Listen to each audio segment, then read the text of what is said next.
दोस्तों, आपका जो ये टॉपिक है आज का, उसके अंदर हमने ये जो कंपाउंड्स है कौन से वाले, यस, जो हमारे कोऑर्डिनेशन कंपाउंड्स है वो है, और वो कोऑर्डिनेशन कंपाउंड का पार्ट 7 हम देखने वाले हैं आज।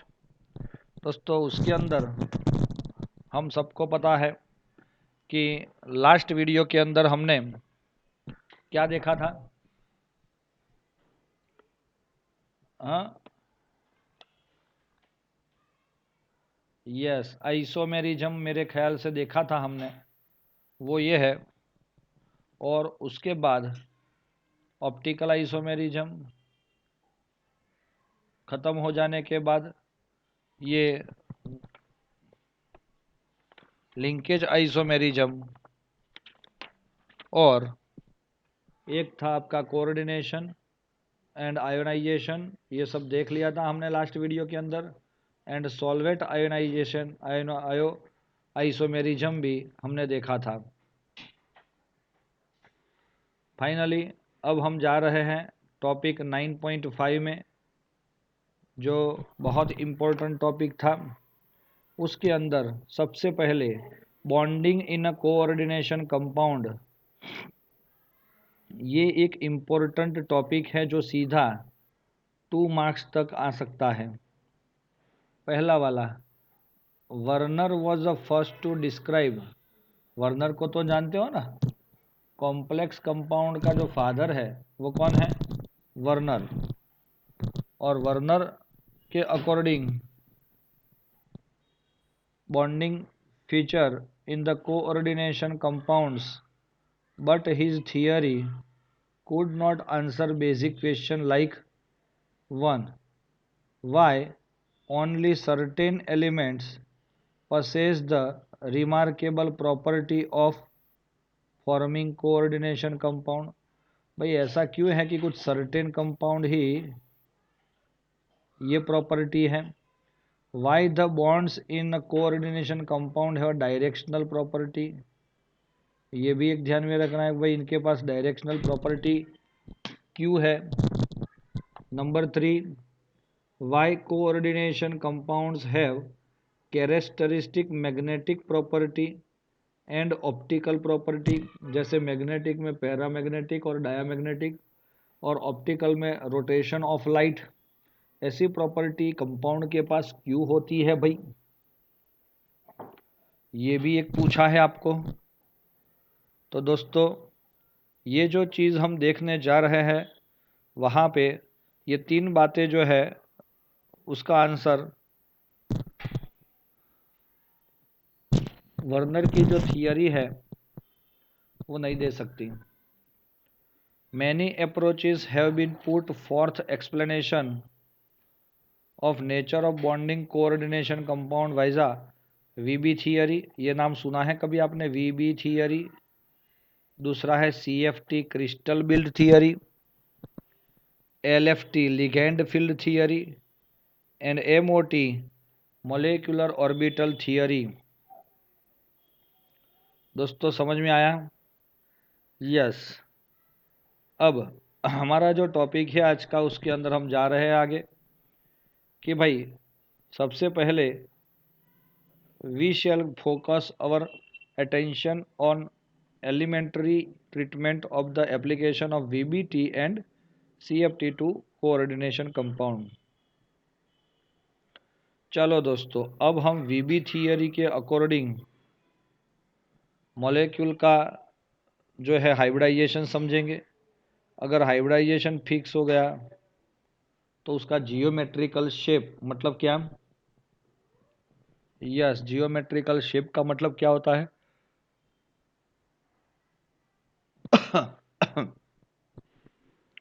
Yes,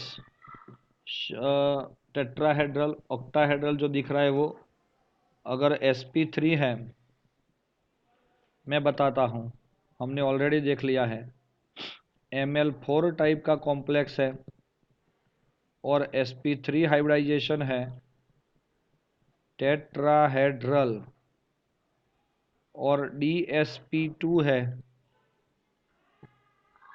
square planar. चलो दोस्तों, समझ में आया। अगर कोई कंपाउंड Ml5 है, इसका मतलब ये हुआ कि कोऑर्डिनेशन नंबर 5।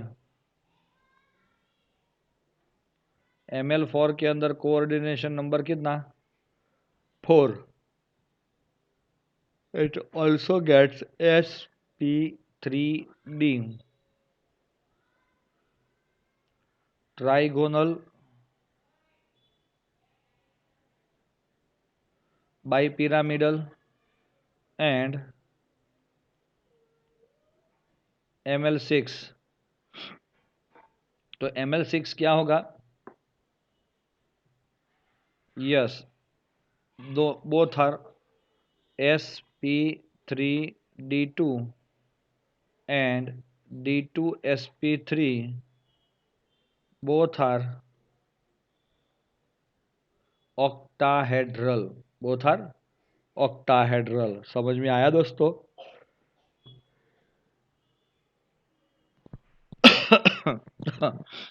तो ऐसे ही हम इसको कर सकते हैं। ये जो टेबल दिया है उसके अकॉर्डिंग हमारे पास यहाँ पे हाइब्रिडाइजेशन में जो डी यूज होता है वो 3D, 4S एंड 4P। एक ग्रुप में ये यूज होता है 4S, 4P एंड 4D। ये दूसरा ग्रुप यूज होता है N-1D, NS, NP से एक ग्रुप बनता है, NS, NP, ND से दूसरा ग्रुप बनता है। और इसीलिए आप लेते हैं 3D, 4S, 4P, 4S, 4P and 4D। चलो दोस्तों, ये क्लियर है? Yes sir, it's a clear, एकदम क्लियर।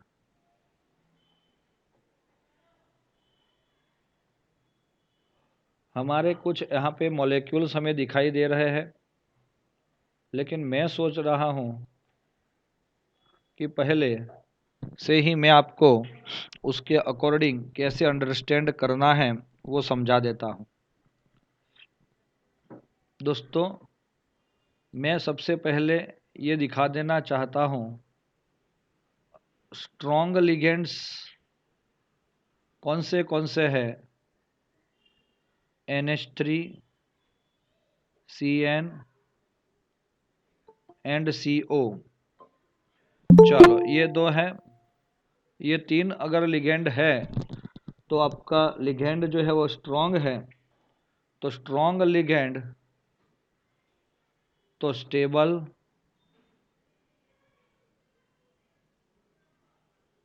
कॉम्प्लेक्स।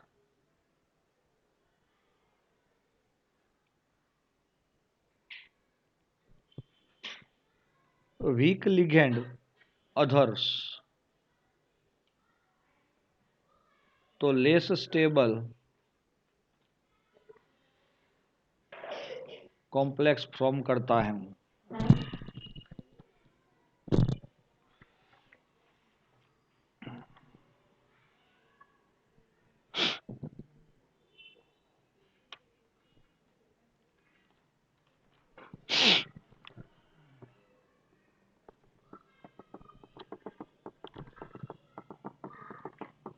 अब यहाँ पे आपको ये स्टेबल क्यों बताया है उसकी बात भी अभी आपको समझ में आ जाएगी। CONH3 +3। चलो, ये एक कॉम्प्लेक्स है tetra amine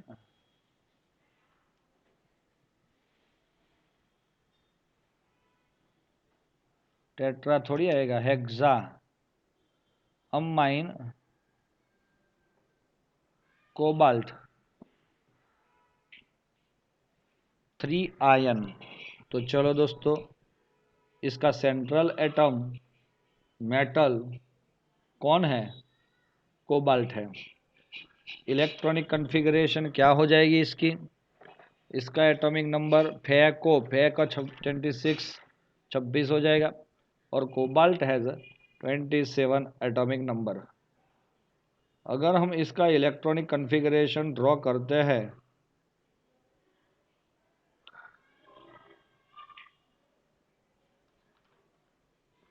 4s and 3d हमने अगर यहाँ पे ले लिया, तो टोटल 27 इलेक्ट्रॉन में argon has 18, 19, 20, 21, 22, 23, 24, 25, 26, 27।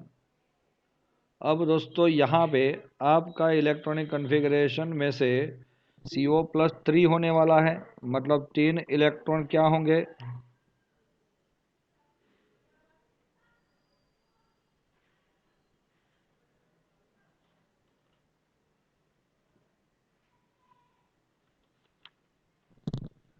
+3D।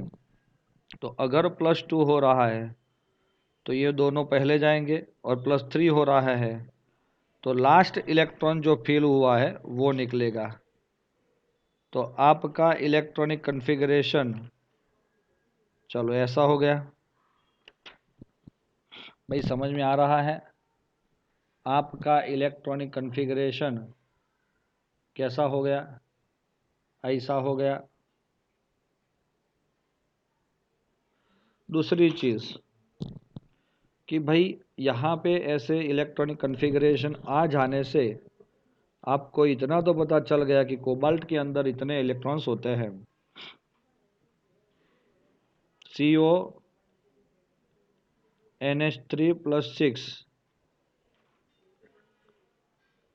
NH3 is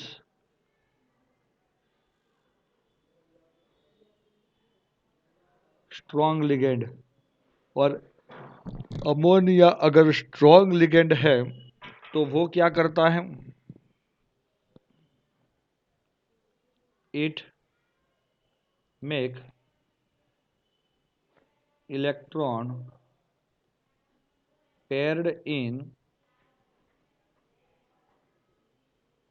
d orbital. So electron pair होना, इसका क्या मतलब,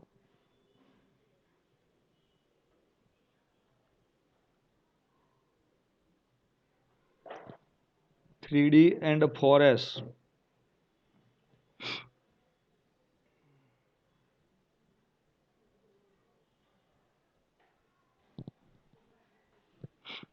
तो हमें पता चल जाता है कि अगर पेयर्ड हो रहा है तो टोटल इलेक्ट्रॉन यहाँ पे कितने हैं, 6, 1 2 3 4 5 6।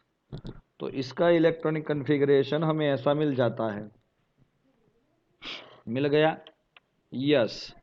अब हम क्या सोच रहे हैं, ये +3 है, CONH3 6+3, और उसका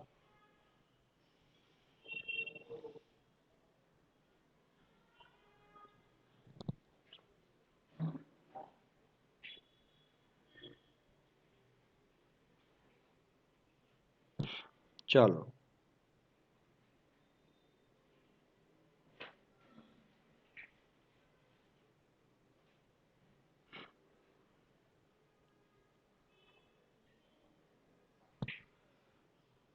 अगर आपका अमोनिया है NH3, NH3, NH3, NH3, NH3 and NH3,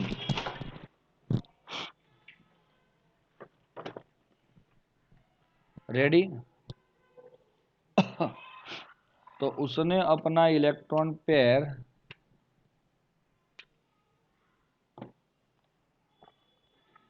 1 2 3 4 5 और 6, तो कौन सी ऑर्बिटल यूज हुई, 3D की दो, D2, S की एक, और P की 3, मतलब क्या हुआ, D2sp3।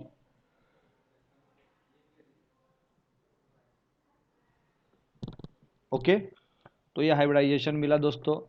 ये पेयर्ड हुआ, उसका रीज़न अमोनिया है, क्योंकि वो स्ट्रॉन्ग लिगेंड है, और स्ट्रॉन्ग लिगेंड होगा तो इलेक्ट्रॉन क्या होंगे, पेयर होंगे।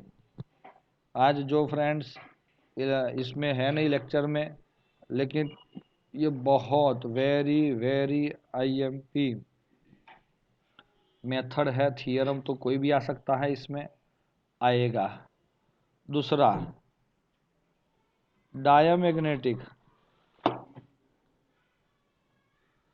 इसका क्या मतलब हुआ, डायामैग्नेटिक का मतलब क्या होगा कि all electrons are paired, so it's a diamagnetic.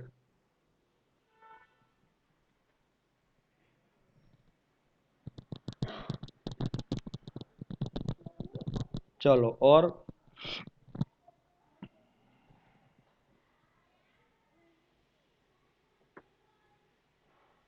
Yes, और भी अगर हम देखेंगे कुछ भी तो हमें क्या मिलेगा, यस, शेप इज ऑक्टाहेड्रल। ये तीन चीज आप किसी भी मॉलिक्यूल के लिए फाइंड कर सकते हैं। चलो रेडी। दूसरी चीज कि ऐसा complex is called inner orbital. चलो, इनर ऑर्बिटल का मतलब क्या, अंदर की 3D यूज हुई है। अगर ये 3D नहीं यूज हुई होती तो क्या जाते वो 4D में, तो इसको हम इनर नहीं बोलते तो उसको हम आउटर बोलते। ऐसा भी एग्जांपल हम देखेंगे। दूसरी चीज, लो स्पिन।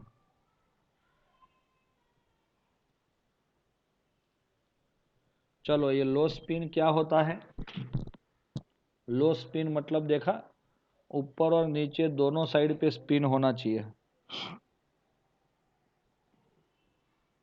स्पिन पेयर कॉम्प्लेक्स, तीसरा वर्ड क्या है इसके लिए,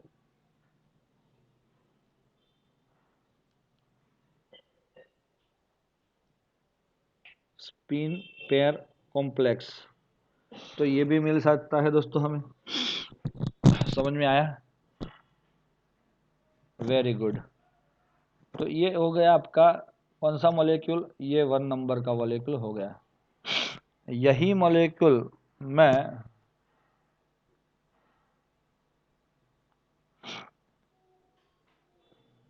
COF6-3 तो क्या मिलेगा हमें,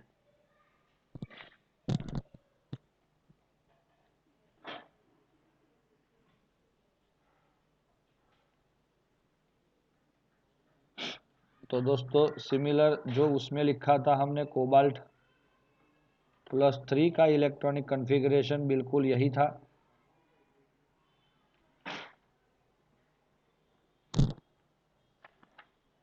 और ये कौन है, 4s, यस यस यस, 1 2 1 2 3 4, हो गया भाई, हो गया। इन COF6, F is the week ligand, तो यहाँ पे ये पेयर नहीं बनता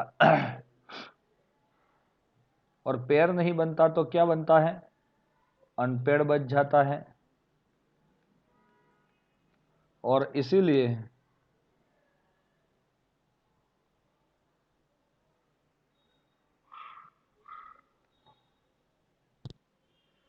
हमारे ज़्यादातर इलेक्ट्रॉन कौन से यूज होंगे, 4s 4p। ये देखो यहाँ पे कहीं पे फ्लोरीन नहीं आएगा, सीधा यहाँ पे जाएगा 4s 4p and last.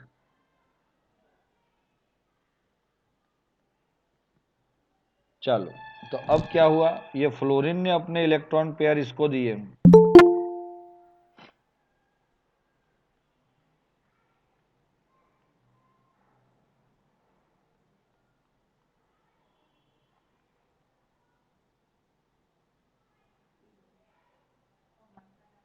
Okay तो ये आपका हाइब्रिडाइजेशन क्या हुआ, sp3d2, तो शेप क्या हो जाएगा,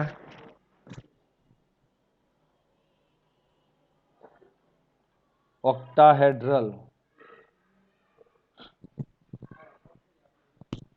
और अनपेयर्ड इलेक्ट्रॉन है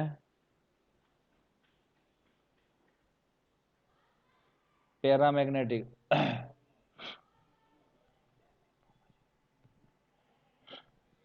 पैरामैग्नेटिक क्यों है, क्योंकि it contains unpaired electron. Ready, octahedral है। दूसरी,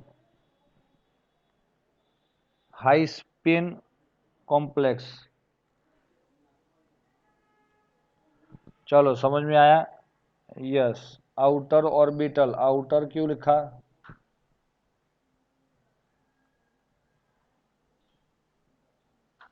तो आउटर ऑर्बिटल क्यों बोला कि हाइब्रिडाइजेशन में जो यूज होती है डी, वो कौन सी है 4d है। समझ में आया, तो इसीलिए COF6 ऐसे अनपेयर्ड इलेक्ट्रॉन है, n इज इक्वल टू 4 रहता है। अगर कोई आपको इसका डाइपोल मोमेंट पूछता है तो n इज इक्वल टू 4 लेके भी लिख सकते हैं।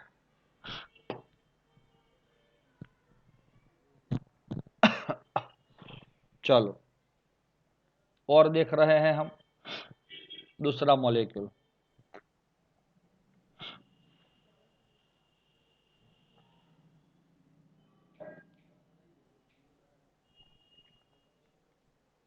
निकल 28 है ना। तो चलो NiCl4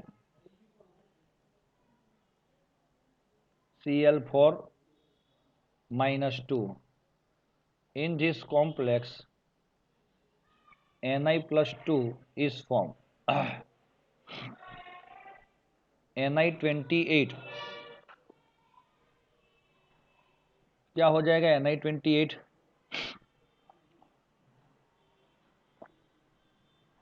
आर्गन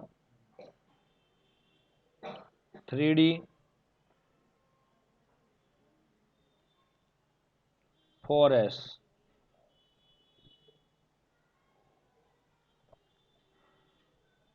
4p।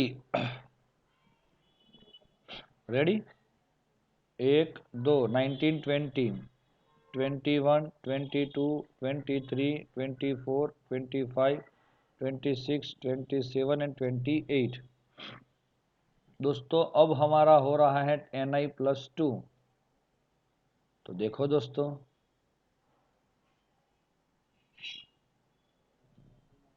+2 है तो कौन से में से इलेक्ट्रॉन जाएंगे, 3d 4s एंड 4p, तो सबसे पहले ये 4s में से चले जाते हैं, फिर 3d के एज इट इज बच गए, है ना। तो अगर कोई आपको पूछेगा कि ये निकल जो है वो 4 क्लोरीन लिगेंड के साथ अटैच हुआ है, तो वो क्लोरीन अपना इलेक्ट्रॉन पेयर कहाँ पे देगा,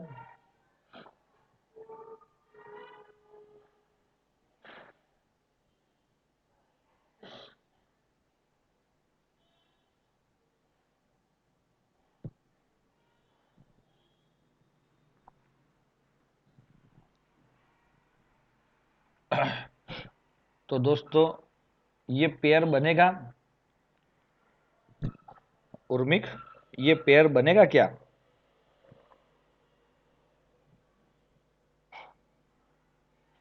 नहीं बनेगा, नहीं पेयर नहीं बनेगा। पेयर तभी बनेगा कि ये जो लिगेंड है आपका क्लोरीन, वो लिगेंड ये 3 में से कोई एक हो। कौन 3, हाँ, अगर आपका लिगेंड अमोनिया, साइनाइड और CO मतलब कार्बोनिल होगा, तो ही ये क्या बनाएगा, पेयर्ड बनाएगा, मतलब वो स्ट्रॉन्ग लिगेंड है इसीलिए।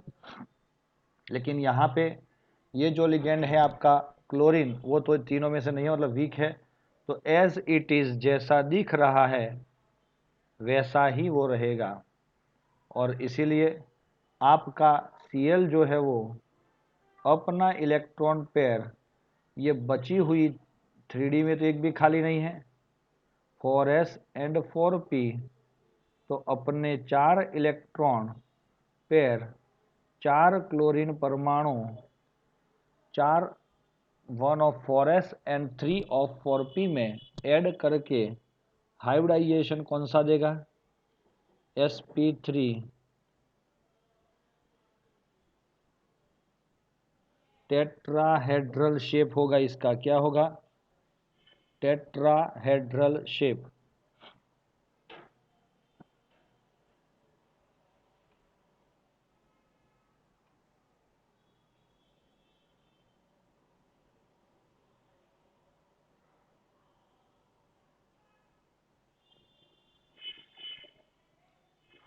रेडी दोस्तों? और देखो ये 2 इलेक्ट्रॉन अनपेयर है, इसीलिए पैरा मैग्नेटिक है। ये 3 चीज आपको पता चल जानी चाहिए।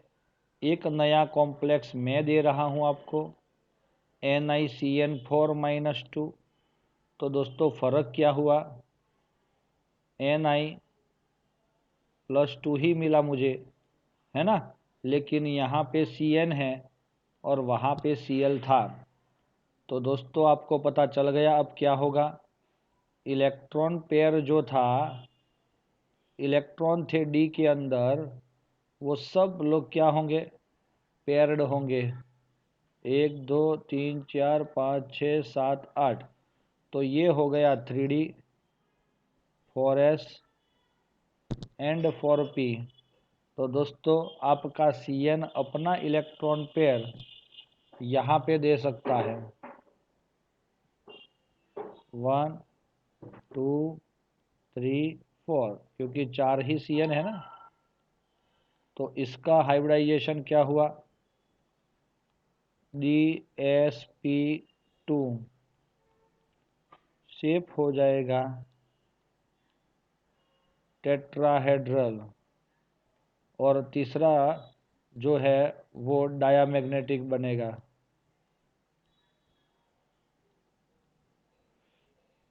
क्या बनेगा? डायामैग्नेटिक। तो मेरे बच्चों क्लियर हो गया ये। और भी इसी में ही मैं एक मॉलिक्यूल देना चाहता हूँ आपको।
हेलो,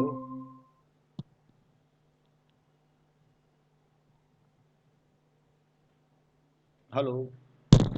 हाँ, आवाज આવે છે ભાઈ? હા, ચાલો પાવર ઓફ થઈ ગયો. ચાલો, કઈ વાંધો નહીં. તો આપણે આપણું કામ આગળ વધારી જ દઈએ. થોડી એકવાર લઈ લઈએ, આ ટોપિક ક્લિયર થઈ જાય, હે ને? Very good.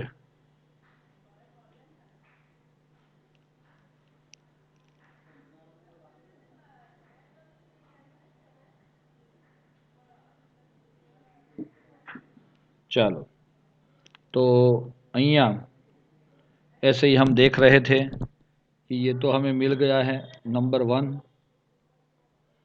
Number 2, number 3. अब एक 4 में देना चाहता हूँ NiCO4. देखो Ni का ही कॉम्प्लेक्स है ये, इसका जो पावर है वो 0 है. फिर भी यहाँ पे हम देख लेते हैं NiCO4. तो निकल का 28 जो है इलेक्ट्रॉनिक कन्फिग्रेशन वो हमें मिल जाता है. Sorry, 28 argon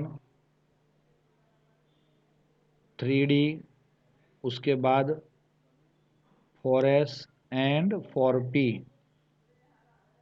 3D 4s 4p. तो दोस्तों हमें क्या मिलेगा इधर? तो देख सकते हो आप लोग 19, 20, 21, 22, 23, 24, 25, 26, 28. 3D 8, 4s2, ये 0. चलो, निकल के साथ CO4 जुड़ा, तो आपको पता है ये कोबाल्ट नहीं कार्बोनिल ग्रुप है. और कार्बोनिल ग्रुप कैसा होता है? स्टेबल होता है. कैसा होता है? स्टेबल. अगर ये स्टेबल है तो आपको इतना तो पता चल जाना चाहिए कि इसका जो इलेक्ट्रॉन है निकल के, और दूसरी चीज़ उसका ऑक्सीडेशन नंबर भी निकल का 0 है इसमें. तो ये जैसे जितने इलेक्ट्रॉन है जिस चीज़ में वो उतने ही रहेंगे. इसीलिए 3D 4s एंड 4p यहाँ पे मुझे मिलेगा. और तब जाके यस, ये क्या हो गया? 3D and 4s. तो इसके अकॉर्डिंग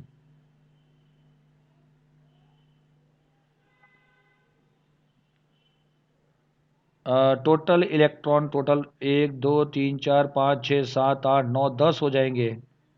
तो ये सारे इलेक्ट्रॉन इसके अंदर आके पेयर बनेंगे दोस्तों. Yes sir. यहाँ पे ये CO है कार्बोनिल ग्रुप, वो अपना इलेक्ट्रॉन पेयर अब किसको देगा वो? यस, 4s को एक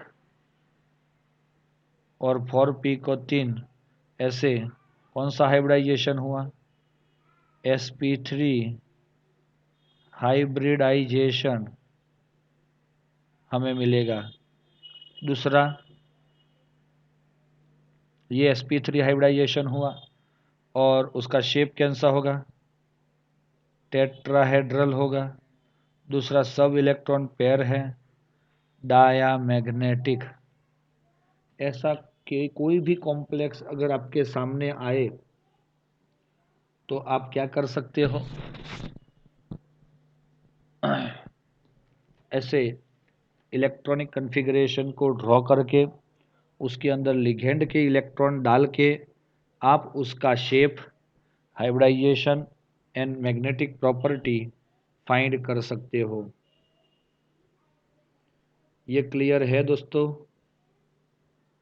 समझ जाना है. आउटर ऑर्बिटल, देखो दो वर्ड होते हैं, आउटर ऑर्बिटल कॉम्प्लेक्स, और एक दूसरा होता है इनर ऑर्बिटल कॉम्प्लेक्स।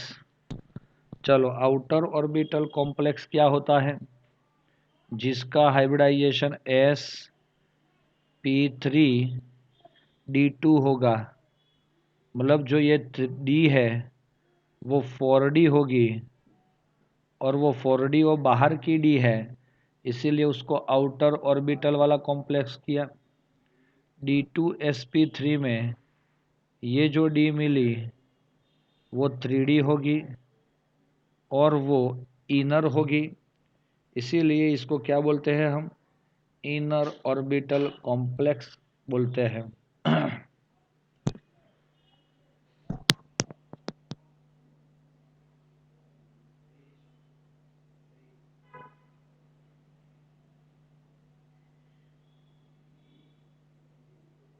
समझ में आया?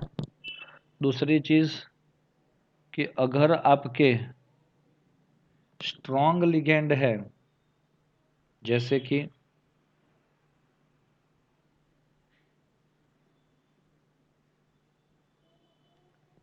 Strong ligand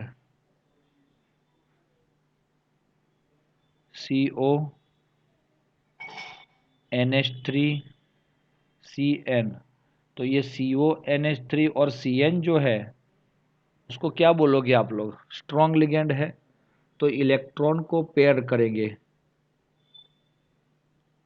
they can paired all d electrons. Okay, ये लोग ही बाकी के जो वीक है वो नहीं कर सकते। तो दोस्तों यहाँ पे ऐसा ही ये एक थियरम है आपके सामने, ये वाला magnetic property of coordination compound, वो अगर आप पढ़ोगे तो यही चीज़ सामने आएगी कि भाई जब तक आपके पास, दोस्तों ये डी की बात है ना, देखो 1 2 3 4, तो ये 5 ऑर्बिटल डी की है। अगर एक इलेक्ट्रॉन आता है तो क्या वो पेयर बनेगा? वो तो एक ही रहेगा। तो सर 2 इलेक्ट्रॉन है और स्ट्रॉन्ग लिगेंड है तो भी ऐसे ही रहेगा। 3 इलेक्ट्रॉन है और स्ट्रॉन्ग लिगेंड है तो ऐसा रहेगा। लेकिन 4 इलेक्ट्रॉन है दोस्तों, ये कल हम इसका डिटेल में अभ्यास करेंगे, लेकिन फोर्थ इलेक्ट्रॉन जब आता है तब यहाँ पे इलेक्ट्रॉन पेयर होने के चांसेस बढ़ते हैं और वो अनपेड का अनपेड ही रहता है। तो दिक्कत कहाँ पे है? दिक्कत हमें किधर है दोस्तों? फोर्थ इलेक्ट्रॉन, तो single electron no pair, double 2 electron no pair, 3 electron तक भी पेयर नहीं होता। उसका रीज़न क्या होता है वो हम कल पढ़ेंगे नेक्स्ट वीडियो के अंदर, लेकिन अभी तक के लिए आपको इतना ध्यान में रखना होगा, और ये पैराग्राफ को अगर आप अच्छे से पढ़ोगे तो आपको समझ में आ जाएगा। यहाँ पे जो भी कॉम्प्लेक्स बताए हैं उसके अकॉर्डिंग इसमें डी में कितने कितने इलेक्ट्रॉन हो सकते हैं, वो D3 D1 D5 ऐसा लिखा है, देखो ये D5, ये D6, ये D4 ऐसा लिखा हुआ है। तो ये सारी चीज़ें यहाँ पे D4, तो ये D4 का मतलब जब पॉजिटिव आयन बन जाता है उसके बाद डी में कितने इलेक्ट्रॉन बचते हैं वो है। रेडी दोस्तों? क्लियर है? तो हम अपना ये जो लेक्चर है उसको यहाँ पे ही स्टॉप कर लेते हैं। कल वापस मिलेंगे, आगे वाला टॉपिक हम कल क्लियर करेंगे दोस्तों। Thank you very much.